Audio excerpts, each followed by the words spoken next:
문재인 전 대통령의 딸 문다혜 씨가 우리는 운명 공동체 가족이라며 검찰을 비판하고 있습니다. 문 전 대통령의 뇌물죄 수사를 사실상 공식화한 검찰이 경제공동체 논리를 적용, 검토 중이란 사실이 알려졌기 때문 아닙니까? 경제공동체란 말은 어떤 의미에서 섬뜩한 단어 아닙니까?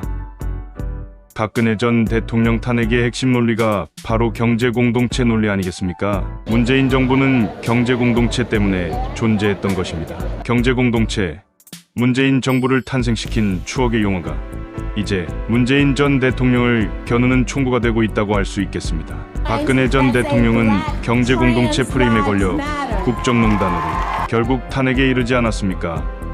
5년여 수감 생활을 했고 최순실은 여전히 감옥에 있습니다. 문다혜 씨는 경제공동체란 말에 아마 소름이 돋았을 것 같습니다.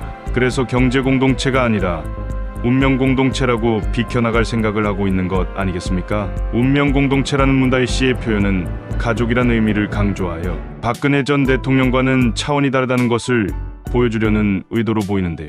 가족은 건드리는 것이 아니라는 문다혜의 말에 실소가 터져 나옵니다. 가족은 건드리지 않는다는 말을 듣고 보니 문 전 대통령 가족 역시 이재명 대표처럼 매우 절박한 상황이라고 인식하는 모양인데요.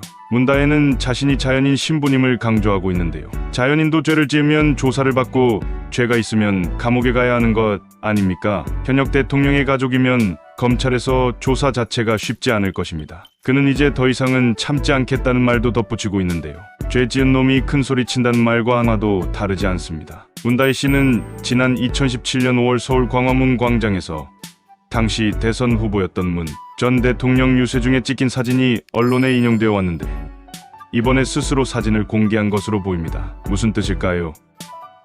검찰 수사를 향한 문 씨의 강한 저항의 뜻이 담겨 있지 않겠습니까? 전주지검 형사 3부는 최근 문 전 대통령 일가에 대해 본격적으로 강제 수사에 들어갔는데요. 문다혜와 주변인들의 수상한 돈 거래는 누가 봐도 상식적이지 않습니다. 출판사 디자인에 참여해서 세상에 누가 2억을 받을 수 있단 말입니까? 검찰은 자신감을 피력하고 있는데요.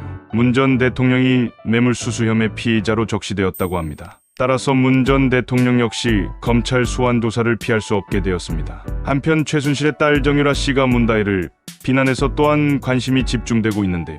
누구나 알다시피 정유라 씨는 어머니의 감옥 생활 때문에 많은 고통을 받고 있지 않겠습니까? 정유라는 문다혜가 감옥에 갈 것 같으니까 미쳤다라며 원색적인 비난을 쏟아내고 있습니다. 정유라는 안 참으면 어쩔 텐가 라며 누가 눈 하나 꿈쩍하냐고 맞받아쳤습니다.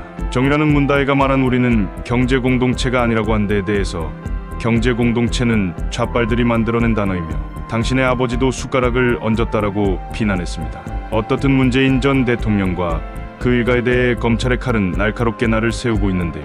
우리는 국민의 한 사람으로서 어떤 성역도 가리지 말고 법과 정의가 실현되기를 바랄 뿐입니다. 지금 최순실의 딸 정유라는 아파트 월세도 내지 못하고 전기까지 단전된 상태라고 합니다.